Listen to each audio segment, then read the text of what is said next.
So why do some consulting and coaching business owners emerge from the holiday season refreshed, relaxed, and re-energized and focused for 2024 and ready for greater success? Find out on this episode of the Enough Already podcast. And welcome to the Enough Already podcast. This is the show for consultants and coaches who want to forge their own paths to success in their careers and their lives. I am Betsy, Jordyn, and I'm your host. And I'm also a brand messaging and positioning strategist. And I'm here to help people figure out what's their dream business and bring it into profitable reality. And one of the key ways we do that is through taking a step back and planning. And we are coming to the end of this year and we are getting ready for 2024. And how do we make the most of this season? You know, how do we make it an opportunity for greater success, to rejuvenate, and to be more connected with ourselves? And so for this reason, I'm very excited to have author and therapist Stephanie Anderson Ladd on the show. And she's going to walk us through her unique self-care strategies that will help you create the best holiday season, plan for 2024, and do it all without getting overwhelmed or burnt out. So if you're excited as I am about planning, you're going to love this episode. And if you want to do so in a way that's connected with your heart and your spirit, you're definitely going to love this episode. So welcome to the show, Stephanie. Thank you, Betsy. I'm happy to be here. So what's really fun for me is I'm a total fan. So I was given your book. So here's your book for those who are able to see it, The Goddesses of Self-Care. And I love this book so much. It was really transformative as I've been recovering, or I'm an ongoing recoverer. I don't know if that's the right word, of burnout. And it really inspired me in so many ways. There's definitions that you provide about what self-care looks like. It gives you a lot of interesting strategies and as well as an elevated perspective. But before we get into all of your really great tips, I want to back up and talk a little bit about your background and what made you decide to write this book. Well, so I've been a psychotherapist for about 30 years, and about 12 years ago, I would say, I started branching out and doing a lot more workshops, which I actually call play shops. And I'm also a soul collage facilitator. So that's this, art process of collaging on 5x8 cards. And it's a wonderful process of, getting to know yourself and your soul and its many aspects.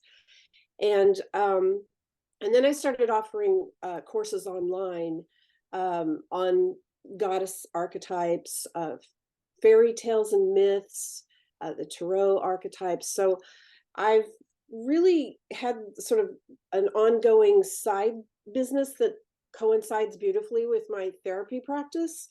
I would say most of my clients tend to be women, not all, but and I found that a good number of my clients have been interested in this art process because it is a way to really get to know yourself better and understand your journey and where you're coming from. So, this particular book, Goddesses of Self-Care, 30 Divine Feminine Archetypes to Guide You, I explore different archetypes, feminine archetypes that can serve as role models in a sense, or symbols. They have really rich stories from myth and literature and history and all that, and they exist in all of the cultures and corners of the world. So they're very universal, and I think it can be really helpful for us to kind of look at what is a particular goddess's superpower and how can I resonate with that or align with that and, help myself. And so it's kind of psycho-spiritual, I say, psychological and spiritual. It's not about worshiping goddesses by any means. It's really just about understanding their archetypal motif and how that could be, helpful to us in our lives today. So I totally resonate with what you're talking about because I got certified as an archetype consultant. And for those who are listening, who are these left brain rational people, let's break down some of this stuff to make sense for this particular audience. Because the way I look at archetypes, and I think you might as well, is like they're a hack into like our heart and our spirit.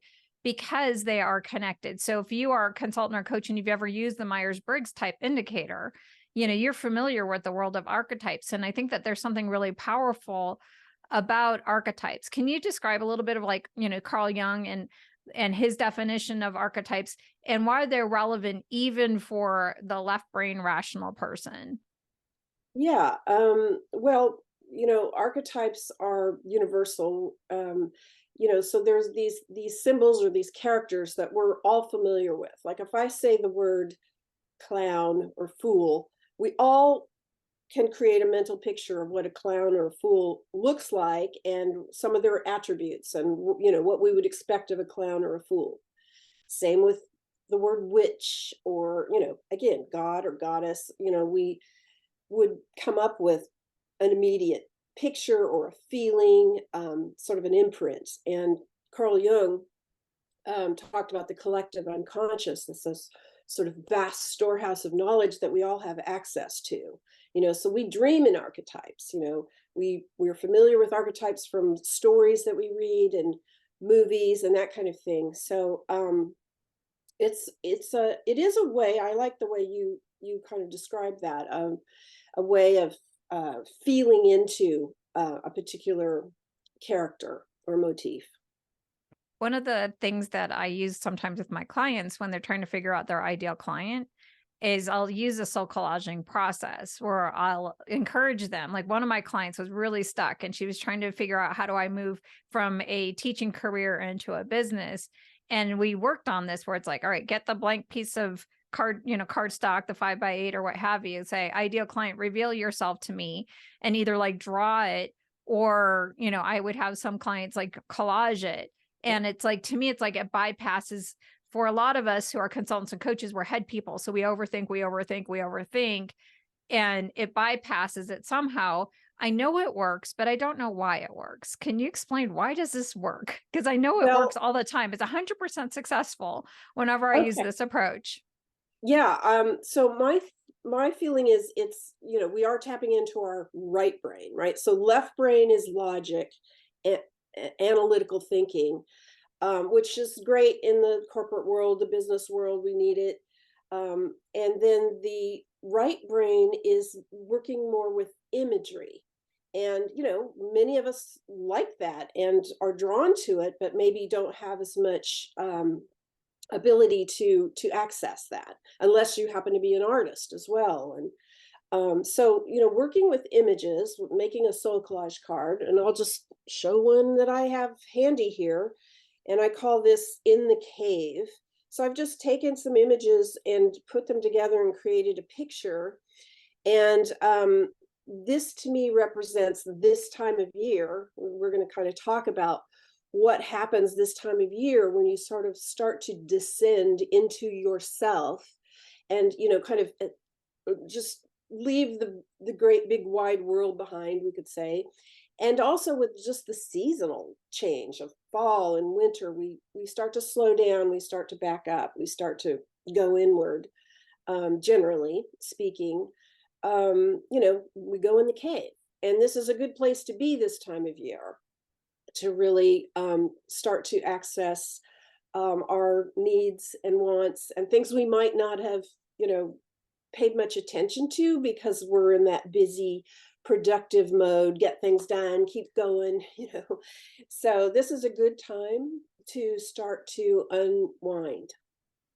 So there's so many things I want to follow up with you on that one, but I want to hit the other part because I think that this is important to talk about the seasonality of the holiday season and why it's like a really powerful downtime. I didn't really fully appreciate the importance of that whole like going within and that time period until like I used to live in Florida and now I'm in Denver and it's really cold here. And it's like, oh, well, there's a reason why I want to bury and get cold or hibernate a little bit and use that time to kind of reset. But before we get into all the specifics of what you can do for the season, there's another part of your philosophy, which is about self-care. So we talked about the goddesses, but there's this other part about self-care. What are common misconceptions that people have about what is self-care and what is your definition of self-care? Yeah, I mean, I think on a superficial level, we think of self-care as things we can do, like, oh, go get a mani-pedi, go get a Yeah. massage, take a bubble bath, great. No, nothing wrong with that. But I really think of self-care as more soul care. Again, going deeper, really getting in touch with, what do I need and want? How can I give that to myself? It's not just going out and paying for things or just doing things that just again on superficial level feel good, but digging in. And sometimes that's just spending some time with myself in a quiet time, or it could be with someone that is we have a meaningful relationship with, a friend or a partner or child, whatever. So just making conscious choices. I think creativity and play, which is one of the chapters in my book, is really important to self-care. And that I frankly ask most of my clients, if not probably all my clients, what is your creative outlet? And some of them are like, what? I don't have one, I used to, or, it's just like we're too busy, right? We think we're too busy. But I think it's really important to have some creative outlet or way to play so that we start to have this balance in our lives, and we can get out of the left brain thinking and doing all the time. So this is so fun for me because I have the author, so I get to ask some of the other questions that I might have had from your book. But you talk about in your book about the difference between the personal self, the higher self, and the lower self. Mhm. And it seems like in these three different types, like, so I don't know if you were intending to say like, oh, some people can be left brain, some people can be right brain. Like, it seems like we're both, it's just, we have to Yeah. kind of balance it out. But what does it mean? Like, it seems like self-care is about these three levels of self, but what are these three levels of self? So the way I look at it is, we have the personal self, or maybe we could say the core self. Um, and by the way, I mean we have an ego, we and an ego doesn't mean egotistical. Like we have to have a functioning ego to exist in the world and get things done. Um, but we do have this core self, and I like to think of the core self or the true self as who we came in as. Like, Hmm. it like really who we are. Our inner child is a sense a part of that. Um, and it's really interesting to take some time and try to really think about who was I? Who did I come in as? What did I know? What did I want? What did I love? Right? All those questions. And I have a lot of those kinds of journal prompts in my book to help you explore that. And then, so then we have this sense of, I have this core self. And then I also have a higher self. And sometimes this is called wise mind in certain circles. And it could be thought of as God self, God or goddess self.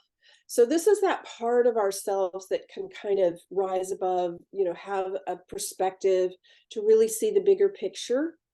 And, sometimes we need to pause and really think about what would my wise mind say to Mm. me in this situation, how to handle this or step back perhaps. And then the lower self is comprised of what are also termed subpersonalities.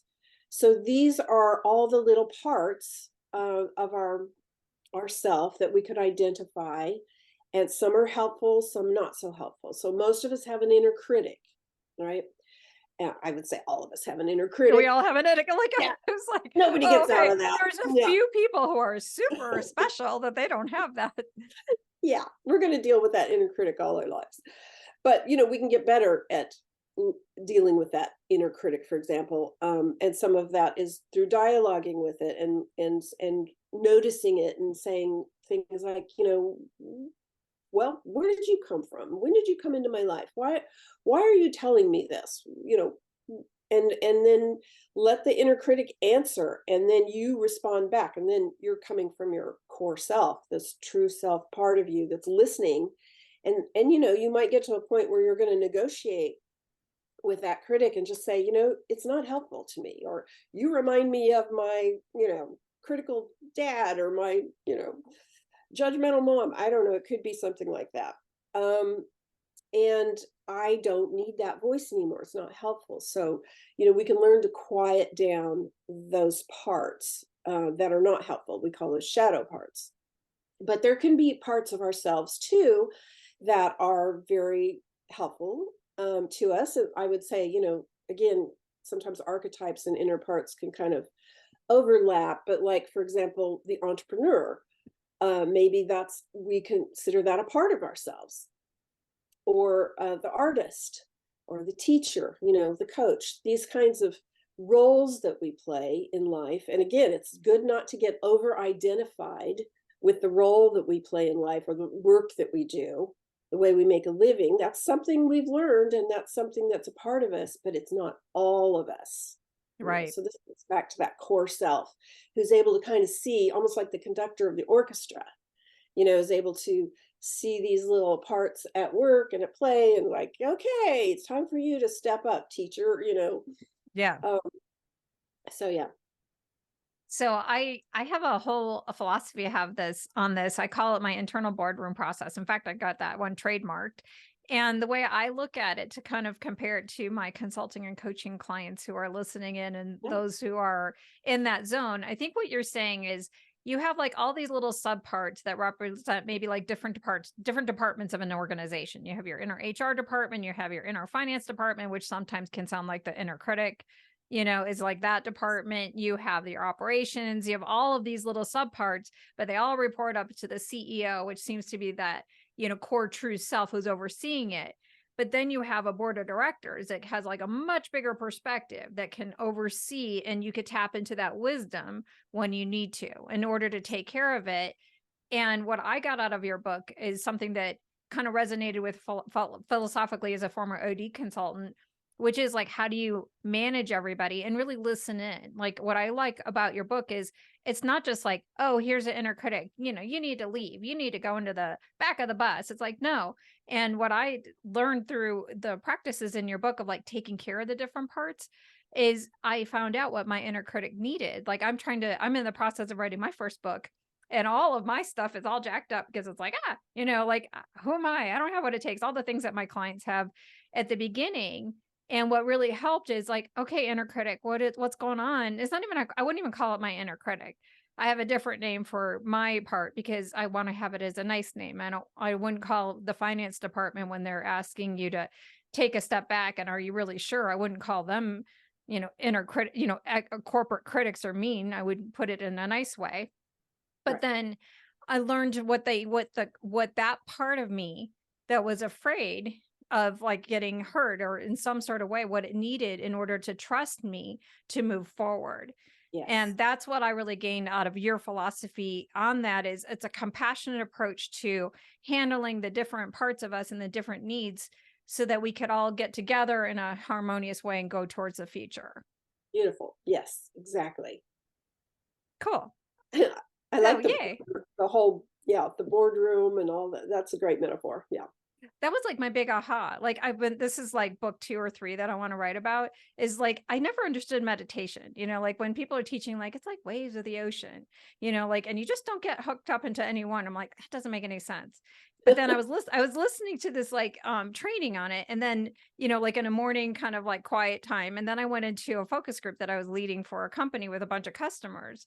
And I was like sitting at the head of the table and I was listening to what everybody said, but I didn't get really attached to what anybody said. I just, when everybody got like kind of squawky, I just like write it on the flip chart. I'm like, oh, that's what meditation is.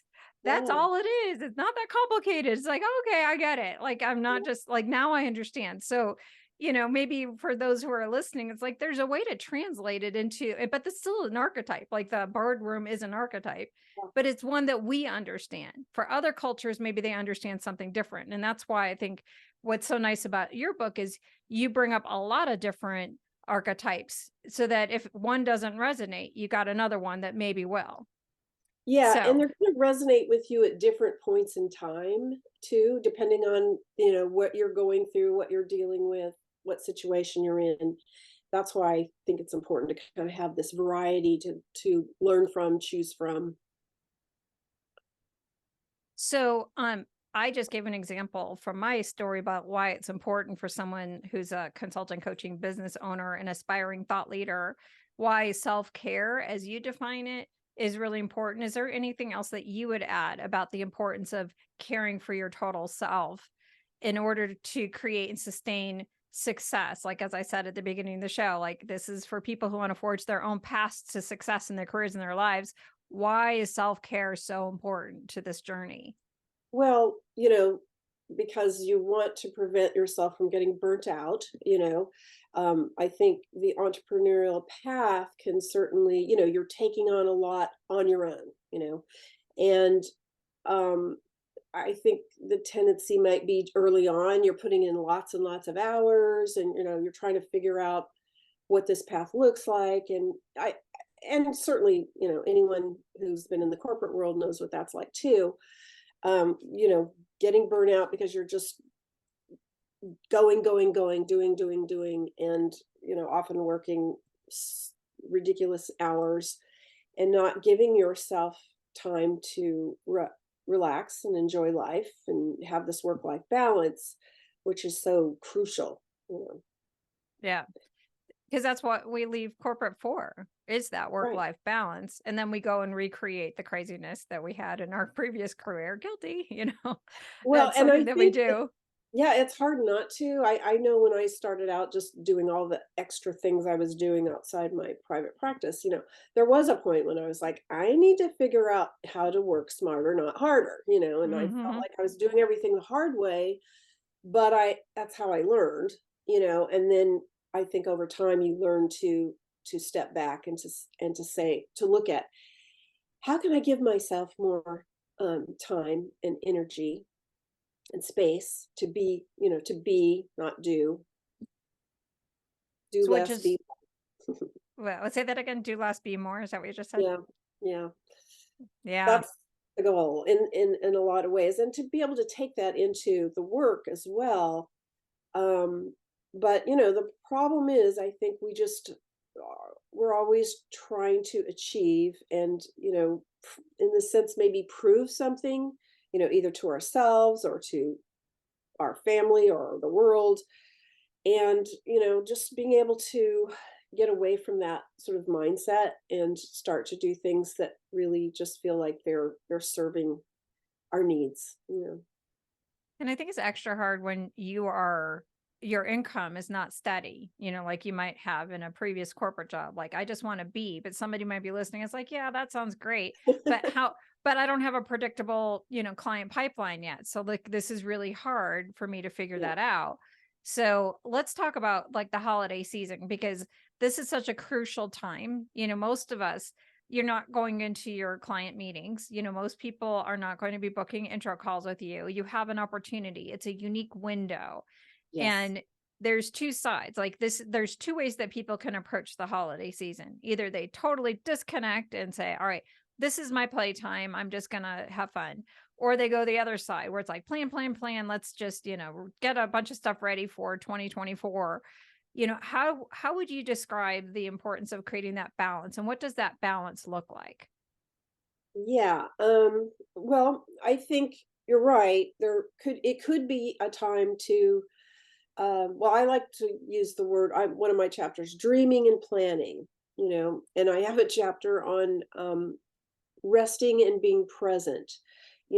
Those ideas of, again, sort of going into the cave of our own being and taking time, if you in the darkness, if you will. And that could literally be, you know what? I am just, I'm so burnt out. I'm going to actually dim the lights, or I'll do this a lot of times over the holidays. And it's such a great time to do it because you can have Christmas lights on or candles going and, turn off screens and just be in the darkness. And it's like, be with yourself and, maybe sit in front of the fire, right? And see what comes up. So this is the dreaming stage, this is or allowing yourself to go fallow, like we let fields go fallow. And it turns out it's really good for for plants and crops and things for the field to lie fallow after the harvest. And that's what we need. And I really embraced that concept for myself, and just I'm in a fallow period right now, and I'll feel the urge to do something, or I should do this, and I'm just like, nope, nope, nope, nope, not going to do it right now. I'm in the fallow period. I'm letting you know the soil be enriched, and eventually we'll plant some seeds. So sometimes I think the best thing we can do when we're taking time off and, over the holidays, is to really just give ourselves that space.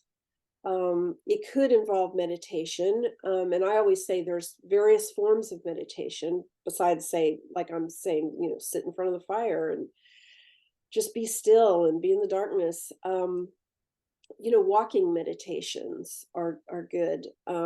People don't sometimes think that you can be moving and meditating, but of course you can, and you could even be doing something like, baking cookies or being out in the garden and being in a meditative state. And same with maybe creating something like making a soul collage card or a vision board. You can really find yourself in this deep state of I'm just with myself and I'm playing with images, or I'm, putting ingredients together, whatever it might be. That's a time for us we're recharging, whether we realize it or not. We're giving ourselves what we feel like we need. So, okay, let's just be more practical. So I'm like, so we got 2 weeks off during the holiday season, pretty 2 weeks solid.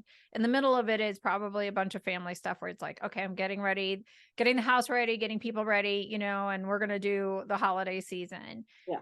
It's important to start off with like before, like some people like, I'm just going to go on fumes until I get through like Christmas itself or get through the holiday itself.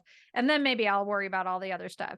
Is there something that you would suggest, like moving into that time period that would feel like rest and presence?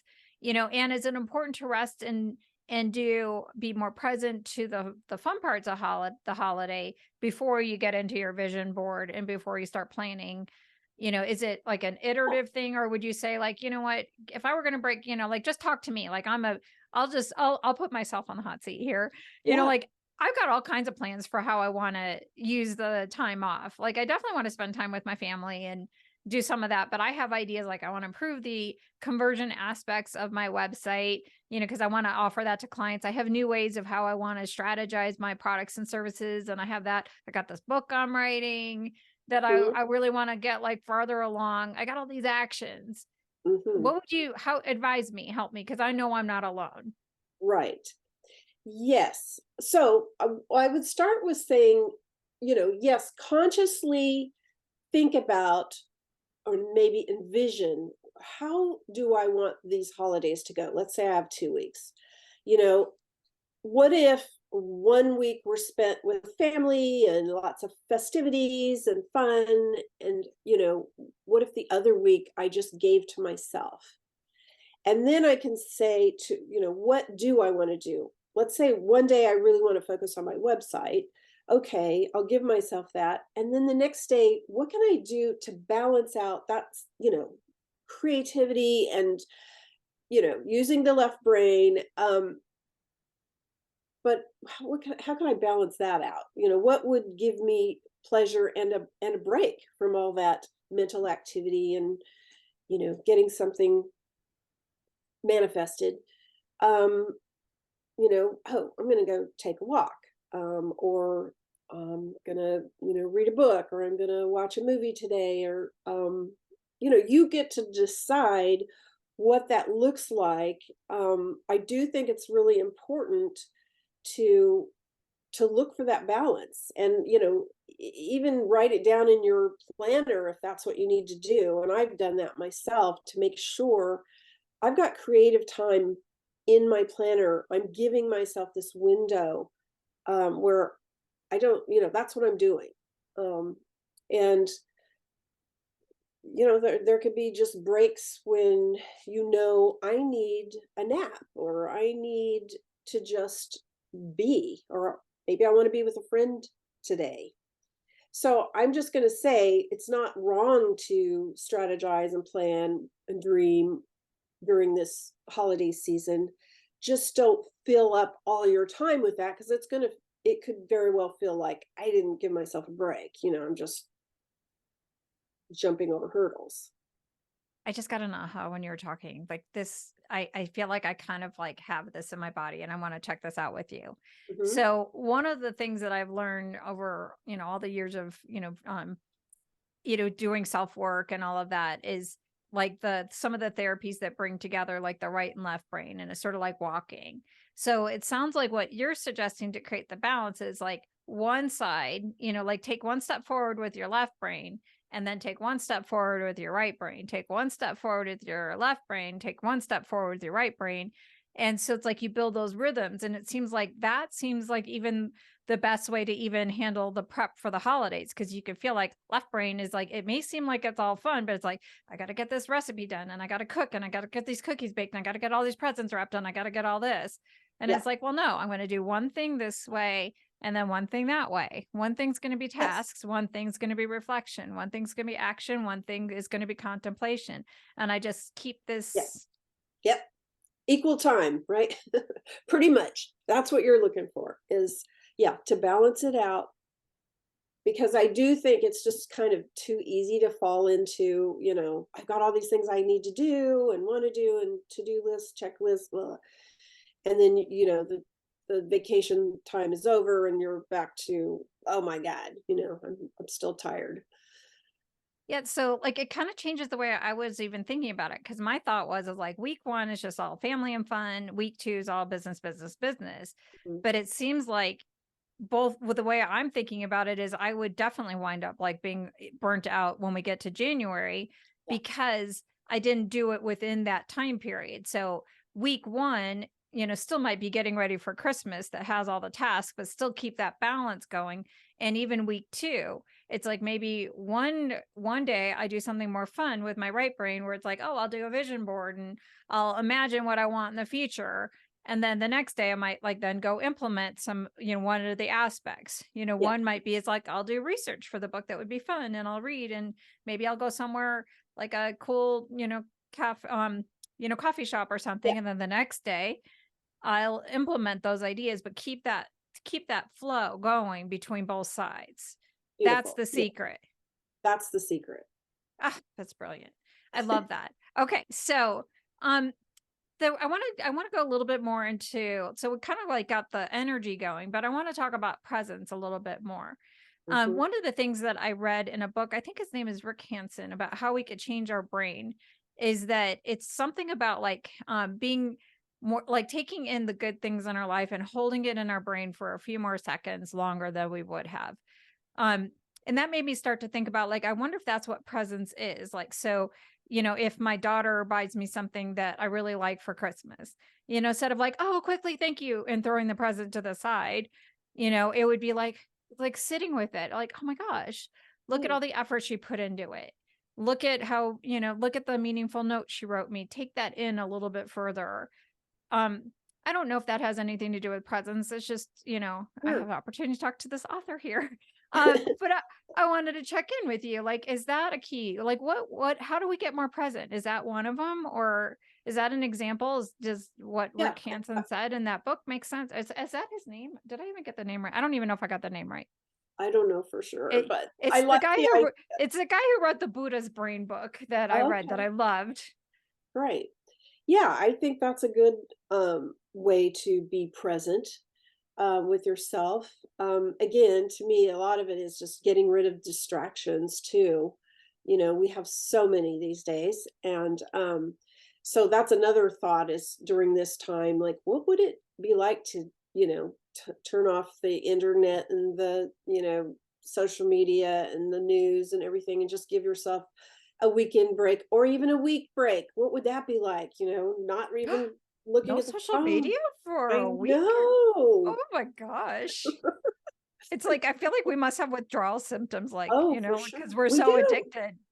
We are. But I know doing that for a day or two for me just feels very refreshing. So, um and the holidays again would be a good time to do that. We've got so much going on in the world right now that's, dysregulating and hard to hold all that and get through the day. So, sometimes just giving ourselves that gift of just being present with ourselves. Again, maybe some music on in the background, um, but yeah, I like what you're saying. You're kind of talking about mindfulness, so even if we're doing something simple like making a bed or putting dishes in the dishwasher, we're doing it in a mindful way of just, this is what I'm doing in this moment, as opposed to thinking about the next thing I have to do. And then, just letting our monkey mind go crazy all day long. We're really just trying to slow down and just do what is in front of us to do or not, which, it could just be sitting down in your favorite chair and petting your cat. So, um, being present is, and you could be being present with your partner or being present with your child, like we're spending time together. Yes, maybe we're talking, but we don't have to, or maybe we think it would be fun to play a game together. But maybe it's just sitting and being present with each other and enjoying, the life of this person that's, that we love, and kind of each honoring our need to have that I quiet. wonder I wonder if we ever I wonder how often people really think about like the whole idea of like mindfulness as you approach the holiday season. Like really taking that moment of like I'm shopping for a gift for my husband and I want to buy him a sweater and it's like, "Oh, I'm really like, I'm taking I'm touching the sweater. I'm appreciating it. I'm not like rushing to just check things off my to-do list, but it's like Yeah, I'm really presencing that person and I'm appreciating the gift and I'm not like rushing through to get through wrapping these gifts. I'm really appreciating them. yeah, I put the atmosphere together. It sounds like that's a big part of it, of like even being mindful about that. Christmas absolutely. shopping, Hanukkah shopping, Yeah, all of the holiday shopping could be fun. absolutely. Yes. Cooking the meal, you could stop for a second and enjoy the aromas in the kitchen. Yeah. Hold the taste for a few more minutes. Yes. Yes. That's a good meditation in and of itself, which is kind of being aware of your senses and what, there's a 5, 4, 3, 2, 1 exercise where you're like, what are, I'm sitting here in this room. What are 5 things that I see that I'm noticing? What are 4 things that I'm hearing? And then we stop and we listen, you know, and we name them to ourselves. What are 3 things that I can touch that I'm, and then smell and then taste, so we can do things like that, which helps us be present and mindful of just, this is who I am in this moment.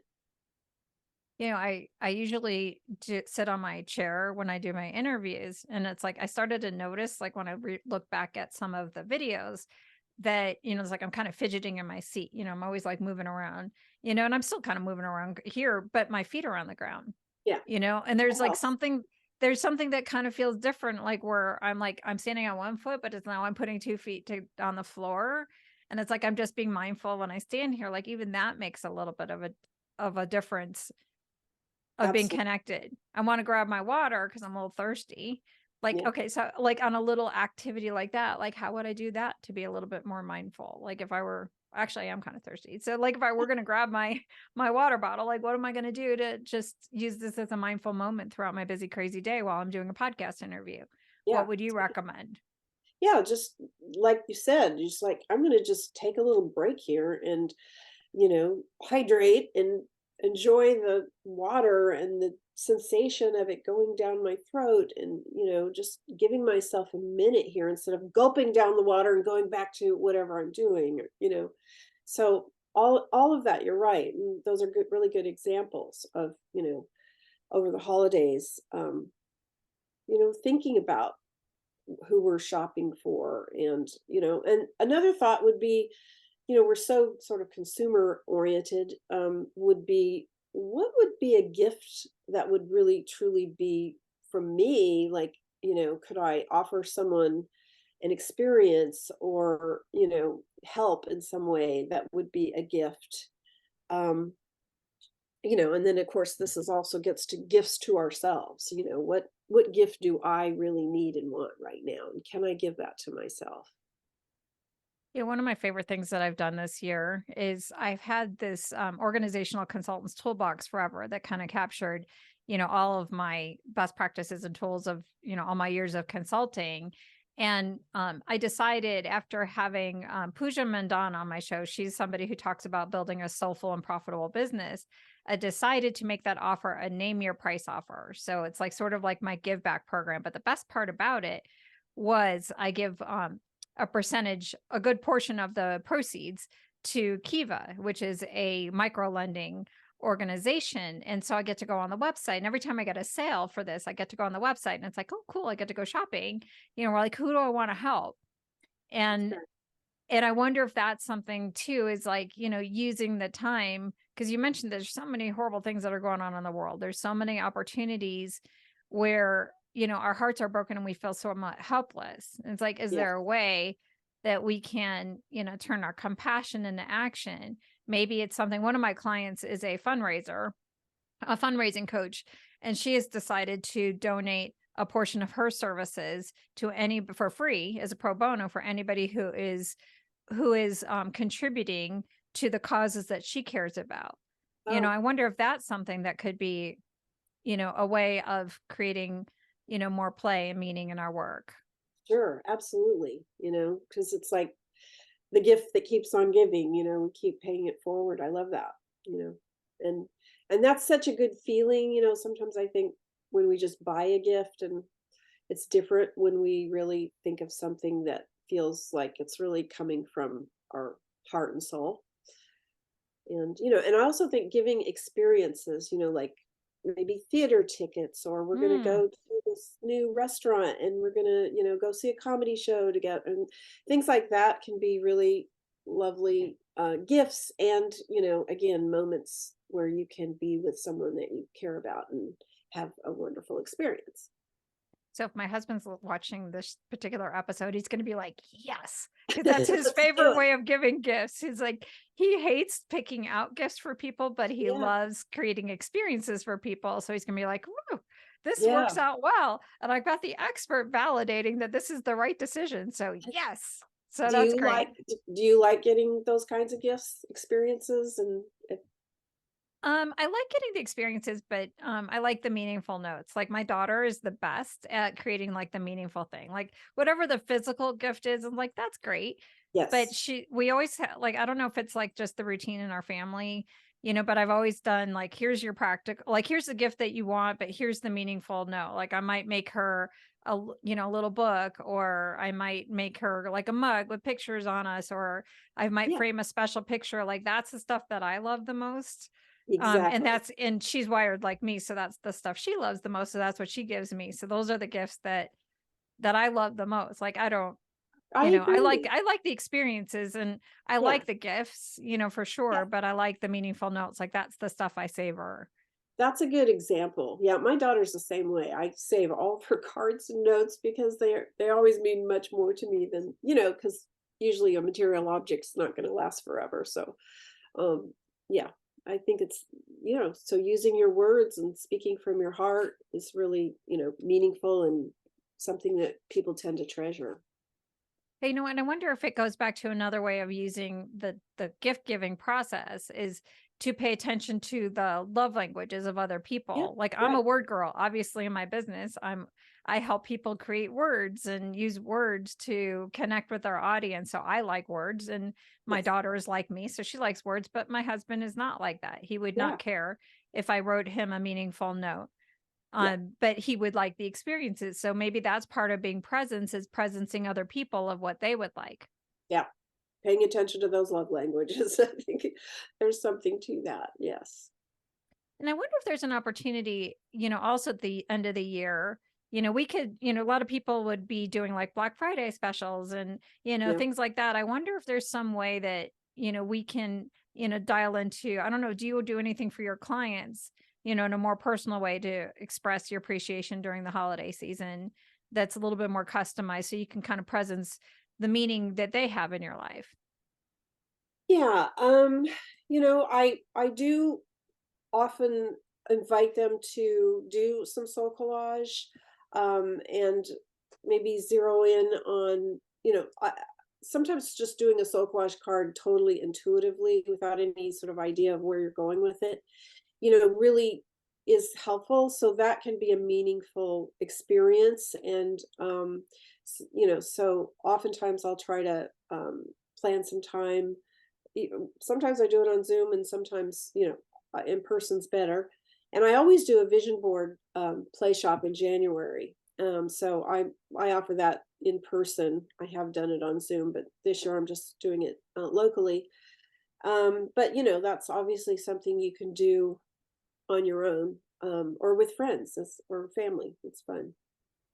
So your book is organized in, I don't know if this is on, I assume it probably is in 12 chapters. And I wonder if it goes with the months of the year. Like we're talking about chapter 12, which is resting and being present, which I assume relates to December. Yeah. Is it, well, I assume it's on purpose to go with Well, the year. it is rather loosely set up that way. So, that is true. Like you could take my book, which I think is kind of designed to be a book you can dip in and out of, Here's not the, necessarily, thank you, have to read cover to cover.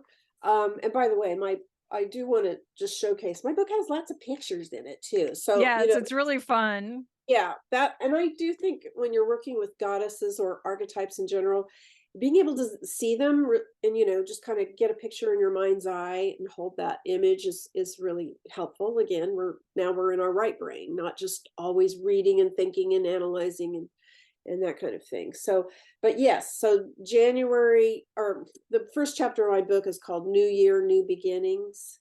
So that's a great chapter to do in January. And then it's followed by Dreaming and Planning, which could be a good follow up. And then Creativity and Play. The next chapter is on depression and grief. And I do cover some of the emotions chapter by chapter. So again, that doesn't necessarily have to coincide with a particular month. I see. So But it's loosely based on, yeah, so loosely there's a, you could do that. so it makes sense that chapter 12 though is Yeah, December, and that's resting and being present, which is everything that we're talking about. And right. then January does make sense, new beginnings. So let's talk a little bit about January. Um, so January, I know, comes from the Greek god or goddess Janus or Jana. Hmm. So can you talk a little bit about new beginnings and why this particular god or goddess that is the root of that particular word, why it matters? Because I think that's something really powerful, because isn't it like the two-faced god looking forward and looking Yeah, back? And here she is. So this is a little fun thing I made for my vision board workshop. Just ooh, to have Jana with us, watching over us. So, she has one face looking back at the past or the year behind us. And when we get to the threshold of New Year, the New Year's Eve, New Year's Day, it's that liminal space. We are thinking about what we just did, right? What was 2023 all about? And it's good to do that kind of sort of inventory. What did I accomplish? What were my challenges? What do I want to let go of? That's important. And then, of course, looking forward, as Jana does. And by the way, Jana comes from the word, or January comes from the word Janua, which means threshold or doorway or gateway. So, January is the gateway into the new year. So, then we look forward, and that's where the vision board comes in, which is a great creative tool for us to start to imagine, well, what do I want to create in this new year? What do I want to manifest? And so we're still in the dreaming and imagining stage, and we're choosing images, and we're choosing words and maybe little phrases and things that really speak to, this is who I am. And I always encourage everyone to choose a word of the year. and put that on your vision board. And that is kind of like your guiding word for the year. And I have a whole list of them in my book. But you could come up with, you may know offhand, like my word this year was balance, to create more balance. And it was kind of a crazy year because I felt like the first half of my year was really, there was a lot of activity. And then the second half of the year, I was slowing down and resting and being present more. Whereas ideally, I would try to do that on a day-to-day, week-to-week, month-to-month basis. But sometimes, that's the way it goes. So, yeah, I think. So it sounds like visioning kind of comes out of like the inventory. It's like, all right, let me look at 2023, what worked, what didn't, so that I can set a better intention for 2024. Like you Yes. have to look backwards and say, you have to be able to have some sort of like that data point to say, all right, oh gosh, 2023 was like crazy busy. It was like a lot of turmoil, Yeah. so then 2024, my intention is like peace or, Yes. or something along those lines. So it's like using that background to Yes. look at it. There is some practical stuff I would probably tell people, like, when you look at 2023, what worked, what didn't, look at it in a lot of different areas. And, look at your life, look at your business, look at your results. But it's really important, I believe, and you could tell me, I would assume as a psychotherapist, it's like not to look at it with a judgmental lens, but an informational lens. Yeah. Maybe you did some marketing stuff and it just didn't work. It's like, so that might be something you could let go of. It's fine. But, Yes. but if you don't put any judgment on Absolutely. that 2023 inventory. Absolutely. Yes. We want to stay out of judgment in general, if we can. Yeah. It's kind of aligned with the critic, right? The judge. Because it's almost like, oh my God, I didn't get enough consistency. It's like, beat yourself on, head and beat your back. It's like, it's not going to help. It's like, yeah, well, I didn't get consistency. So maybe my intention for 2024 is consistency, Maybe that's more my word stability. of the year. Yeah. Yeah, So exactly. I like the idea, like the word of the year. People use this all the time. Let's just quickly unpack the difference between a New Year's resolution, a New Year's goal, and a New Year's intention that relates to that word. What's the difference, and why is it better just to have a New Year intention versus a New Year resolution or even New Year's goals? Well, or do you mean by intention, like a word of the year? Is that what you mean when you say? Yeah, like setting an intention for the year versus like a resolution. Like people Yeah. seem to like, I'm Yeah. going to lose 10 pounds and, Yeah. or a Yeah. goal, like, or a goal might be is like, I'm going to run a marathon, but intention might be is like, I'm going to be healthy. Yeah. What's the difference energetically between those three? And why would you recommend to do more of the setting your intention for the year versus a resolution or a goal? Everyone knows resolutions tend to fall short. Best of intentions, but I think that a word, a sort of guiding word, and I even recommend like more like a feeling word, can be helpful. It could be fearlessness or fearless this year, or um, it could be love, it could be joy, it could be calm, something that we want to carry with us through the year, and kind of remind ourselves occasionally. Like I would even say, get a little necklace made with the word, or wear a bracelet, put it on your vision board, and leave your vision board out where you can see it by your desk or something, where you can kind of check in and go, oh yeah, thank you for reminding me. Not to mention all the other, images and words and things that are on your vision board, which, kind of nudges you a little bit, like, remember, this is what you wanted and you want to carry this year. So, I mean, there's no right or wrong. And certainly, the word that I think everyone just kind of intuitively is able to come up with, this is what I need this year, like you said, because maybe last year was this and I don't want that anymore. But maybe you did have a good year, and maybe, you want to take something that worked and felt like a success and carry that forward. into the next year, with a different kind of, feeling to it. I know my word for the year. What is it? Play. Oh, great. Yeah, that's a good one. That'll be a fun one to live up to. I want to do play workshops like you're talking about, Yeah.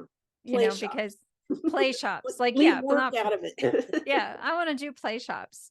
Um, I think that there's something about that energetically that feels different. Like I Right. could start visualizing the things that I would want to do. It's like, all right, like, let's make this kind of thing fun and engaging and all of Yeah. that kind of stuff rather than, oh God, I got all stuff. Like, this is when you talk about it and I read about it in your New Year book, the chapter on it, it's different, or it's like, oh, I got to get all these things accomplished. Like, to me, resolutions are the things like, oh, this is how I'm going to shame myself to not do the things that I have judged myself from 2023. To me, Yes. a goal feels like, oh my God, here's all the stuff I need to accomplish.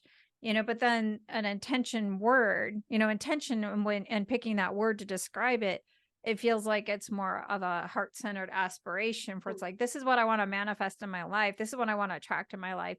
And I'm not trying Yeah. to sound like, oh, woo, like, oh, okay, you have to all of a sudden, Betsy's lost her left brain and she's just going to be all like, not do anything. I think it's different. It's like you have to do stuff in order Yeah. to bring these things to life, but it's like it's more heart aligned and it doesn't feel like quite as, oh God, I gotta get this done. Like it. Absolutely.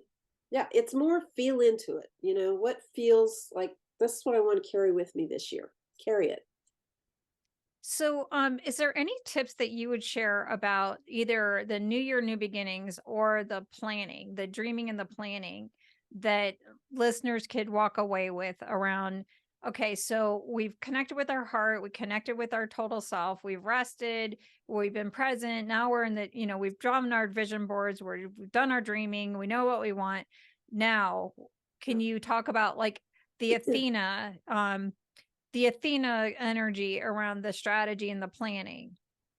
Yes, that's a good way to put it, because you've been in the cave.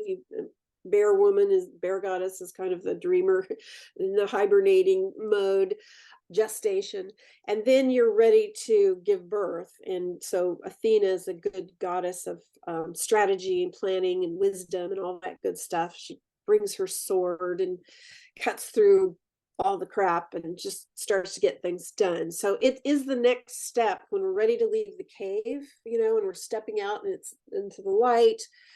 The bear's giving birth to the cubs. It's kind of like, okay, now we got to go find our way in the world. We got to forage for food, all that good stuff.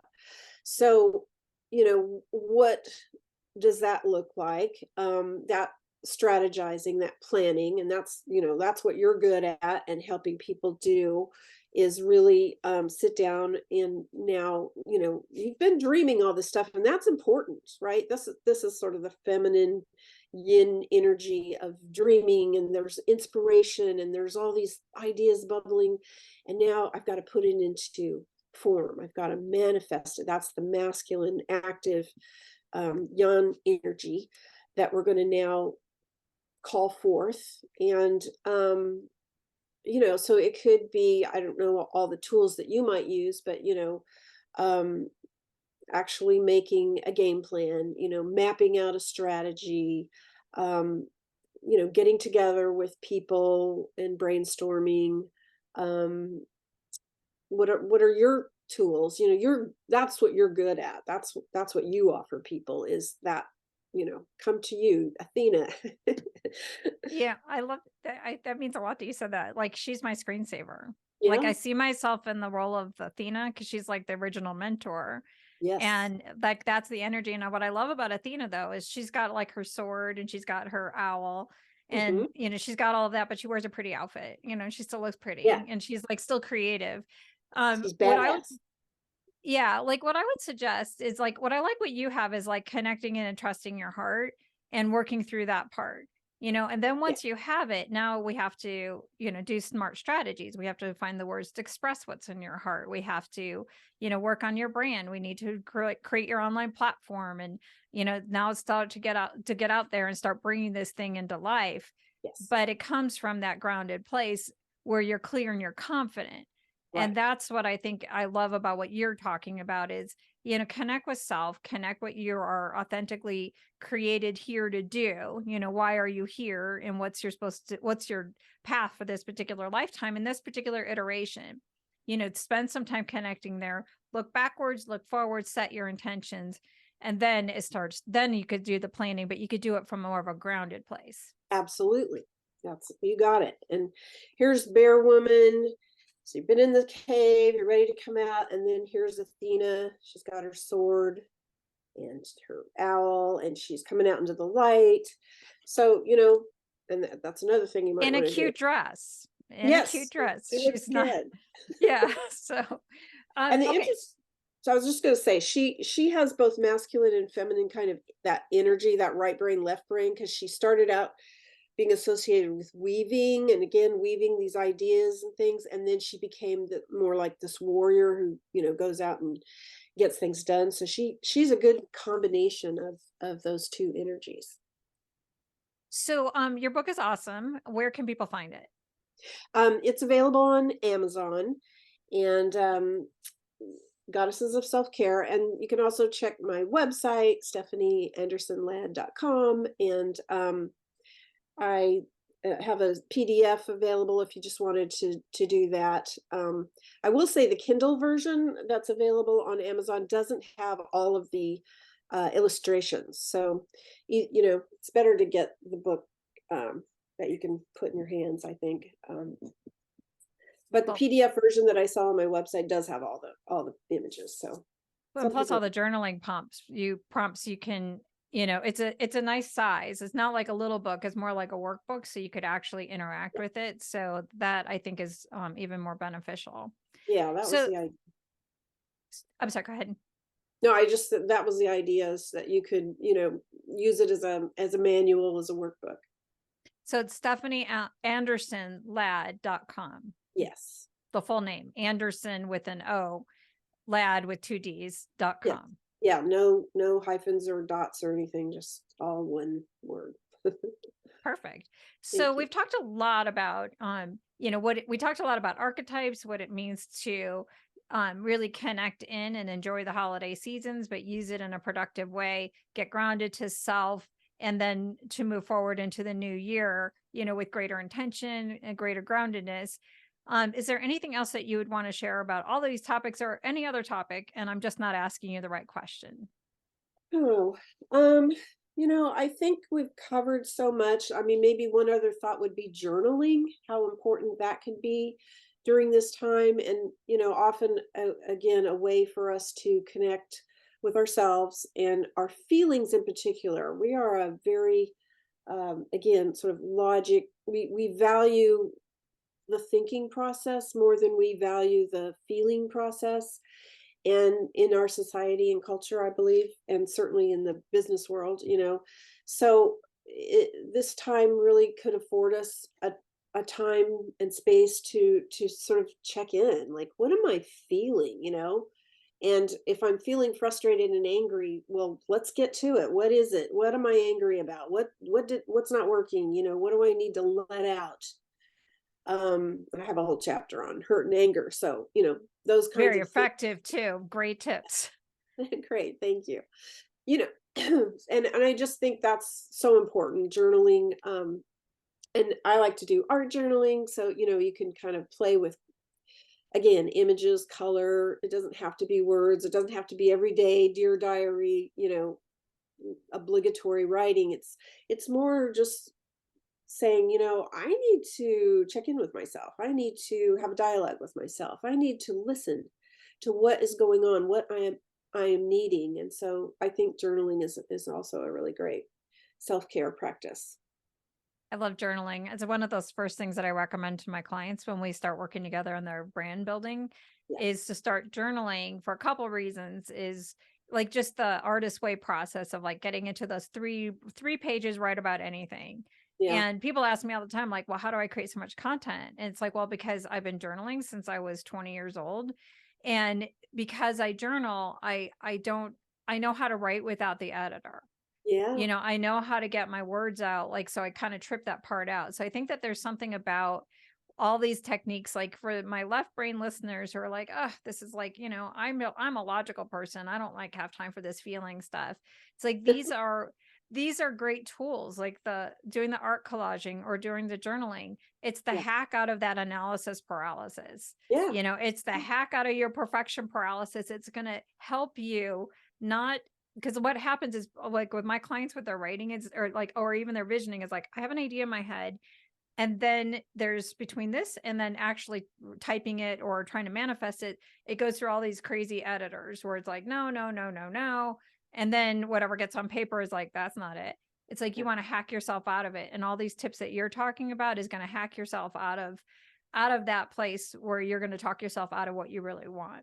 Absolutely. So Just kind of doing a brain dump. That's what those morning pages helps you do, to just really get the gunk out so that you can kind of clear out and be ready for the day. And yeah, that's a so, good point too. Like it helps you work through your emotions, connect in wherever you're at, meet yourself wherever you're at. yeah, I think it's a absolutely. great thing. Yeah. I could talk to you forever. This conversation has been extremely helpful. For those who are listening, I would definitely say, check out this book. Even if you're a dude and you feel like this does not relate to you, try it out, or at least just use it as a springboard, because there's a lot of great stuff in here. Highly recommend it.